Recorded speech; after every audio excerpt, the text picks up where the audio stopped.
Booking.com just named Mui Ne the #1 trending destination on Earth for 2026, and most tourists are already ruining it. They're overpaying for ATV rides they don't need at the white sand dunes and visiting the ferry stream at noon when those canyon walls look flat and washed out instead of glowing. This itinerary fixes both problems while revealing the sunrise spots, seafood villages, and hidden viewpoints that earned that ranking. Day 1. Coastline, street food, and dunes that catch fire at sunset. Your first day eases you into this coastal stretch, and come sunset you'll be standing on dunes that shift from gold to deep crimson while most of the internet is still Googling where is Mui Ne. Base yourself along the resort line stretched on Nguyen Dinh Chieu Street, which hugs the coastline for about 10 kilometers and puts you close to every stop on this itinerary. Start the morning with a walk along the beach. The stretch in front of the resorts faces east, so the morning glow is warm and the sand is still cool enough to go barefoot. Fishing boats dot the water. Kite surfers carve across the bay. The whole scene unfolds at a pace that confirms this isn't Saigon. It's better. Enjoy a Vietnamese iced coffee from one of the beachfront cafes and soak in the atmosphere. Once you're ready to explore inland, wander the strip itself. Mui Ne is compact enough to explore on foot or rent a semi-automatic motorbike from one of the many rental shops along the street. Just make sure you bring your passport for the deposit and check the brakes before you ride off. The vibe is a mix of local seafood joints, backpacker bars, and stylish boutique resorts tucked between palm trees. It's low-key, a little rough around the edges, and completely charming because of it. Lunch is where things get interesting. Track down a bowl of Banh, fat, chewy tapioca noodles swimming in a pork seafood broth that Phan Thiet does better than anywhere else in the country. Local spots along the main resort area serve it at a surprisingly low cost, and you'll be suspicious that something this flavorful should cost more. It shouldn't. That's just Vietnam.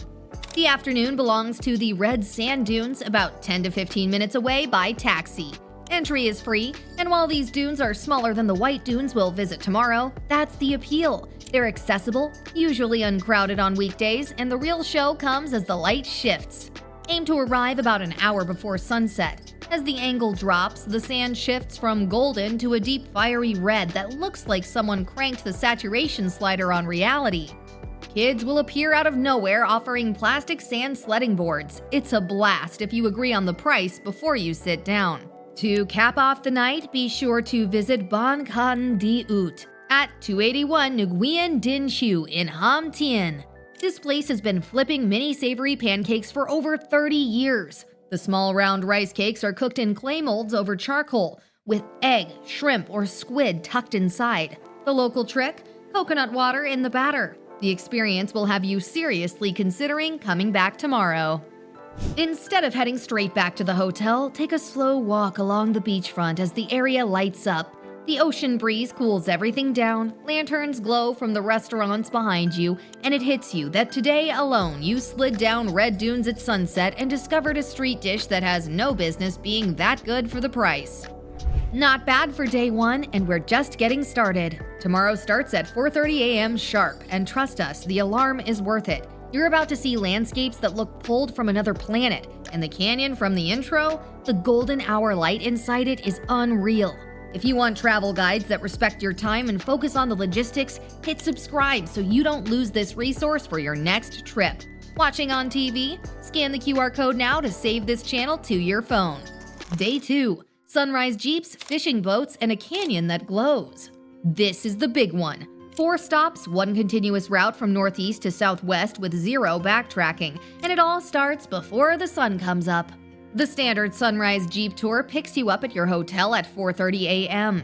You can book a private Jeep through your hotel or opt for one of the highly rated tours on Get Your Guide or Viator. Links are in the description.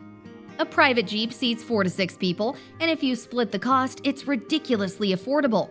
Shared group options are available too, but private gives you control over timing, and timing is everything today for getting the best photos. Tell your driver to skip the ferry stream. You're saving that for later when the light is at its best. Insider tip: before you book, don't count on Grab out here because its coverage in Mui Ne is spotty.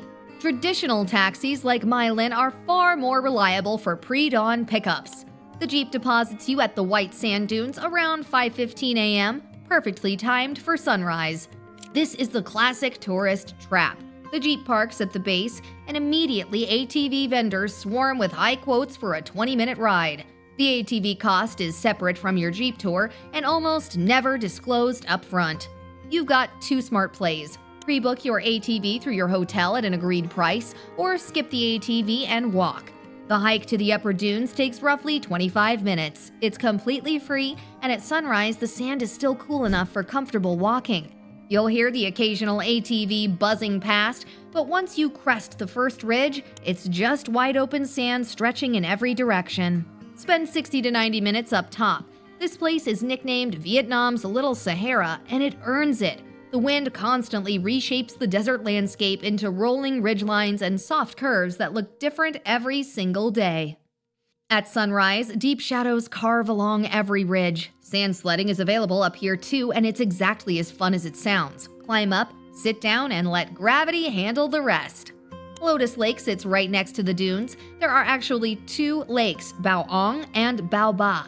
The reason to stop here is the contrast. You've just been standing in what feels like a desert, and suddenly there's calm fresh water reflecting the sky, surrounded by lush grasses.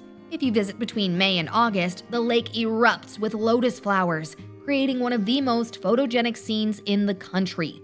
15 to 30 minutes here is plenty. The Jeep swings southwest, and within approximately 30 minutes, you're at the Mui Ne fishing village on Nguyen Tuc Cang Street. Hundreds of colorful round basket boats line the bay while women sort the morning catch directly on the sand. Landing here around 7:30 means you catch the tail end of peak action. Still vibrant, but without the pre-dawn frenzy. Budget 20 to 40 minutes and just soak it in. You'll be dropped at your hotel around 9 a.m., giving you the midday hours to recharge. Shower off the sand and take a nap. You earned it after that 4:30 a.m. alarm. Afterwards, stop for lunch at one of the spots near the resorts. The Bokeh seafood stretch on Nguyen, Dinh, Chieu has open-air spots serving grilled fish, rice dishes, and cold beer at prices that feel too good to be true. Or if you want something quick, find a Banh Mi cart, Vietnam's legendary baguette sandwich loaded with pâté, pickled vegetables, and herbs. Around 3:30 p.m., take a taxi or motorbike to the ferry stream. It's only 10 minutes from the strip. Ditch your shoes at the entrance and start walking upstream. The water is only ankle deep, and the bed is made of this incredibly fine sand that feels like a natural foot massage as you go. It's a 4-kilometer round trip, so give yourself 45 to 90 minutes to finish the loop. This is exactly why you waited. Most visitors drop by at midday when the overhead sun washes out the color, and they usually leave feeling a bit underwhelmed. But because these canyon walls face south, the low-angle light from the west hits at just the right moment to turn the sandstone into a fiery, glowing orange. It's a total transformation, and you're catching it in its prime. By evening, you've earned a proper seafood feast. Make your way to the Bokeh Strip for dinner. This time, go bigger. Pick your seafood live from ice trays for it to be grilled right in front of you. The grilled prawns alone might justify the entire trip. Take a moment with that. You watched the sunrise over Vietnam's Little Sahara, walked through a fishing village that hasn't changed in generations, and then caught a canyon glowing gold at the exact hour the standard tours have already left, and you accomplished that all before dinner. For our final day, we're heading south to tap into a part of this coastline that remains largely untouched by the daily tour bus routes. Day 3. Temples, mountains, and Vietnam's most photogenic fruit. You've conquered the coastal hits. Your final day heads south for a side of the coast that rarely makes it onto the average tourist's radar. Ancient towers, a Buddha that broke records, and fruit farms so photogenic they feel unreal.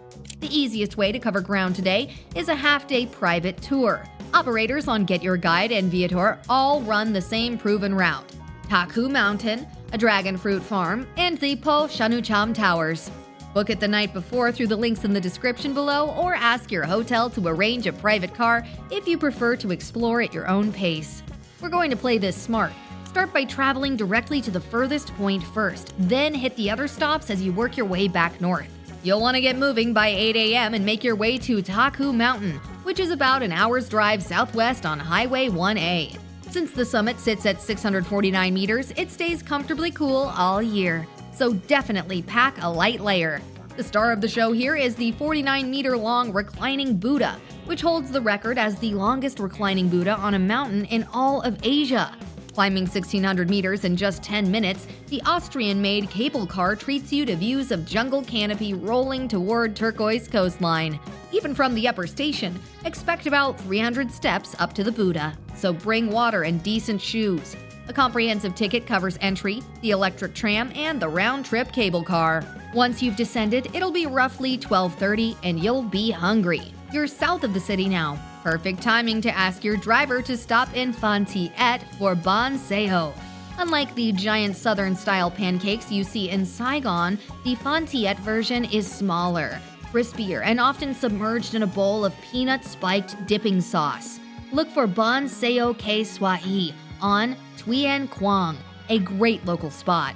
On the drive back north, keep your eyes on the roadside. You are driving through Binh Thuan Province, the dragon fruit capital of Vietnam. Rows of green cactus plants perched on concrete poles stretch to the horizon. Each one dotted with vivid pink-red fruit makes for an incredible sight. Farmers use lights to trick the plants into fruiting year-round, so you'll see pink-red bulbs clinging to cactus plants no matter when you visit.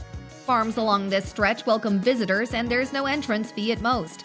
Pull over for 20 to 30 minutes and try a dragon fruit fresh off the plant. It tastes nothing like the supermarket version back home. Your final cultural stop is the Po Shanu Cham Towers, perched on Ba Nai Hill. These were built in the late 8th century for Lord Shiva, and the real reason to visit is to see an ancient engineering mystery up close. Get right up to the walls and look at the brickwork. There's no visible mortar or glue holding them together. It's a technique that still baffles engineers today. Aim to roll into the site around 4 p.m. When that late afternoon light hits the red bricks, they turn a deep, fiery orange. It's a quiet, beautiful way to wrap up the historical side of your journey.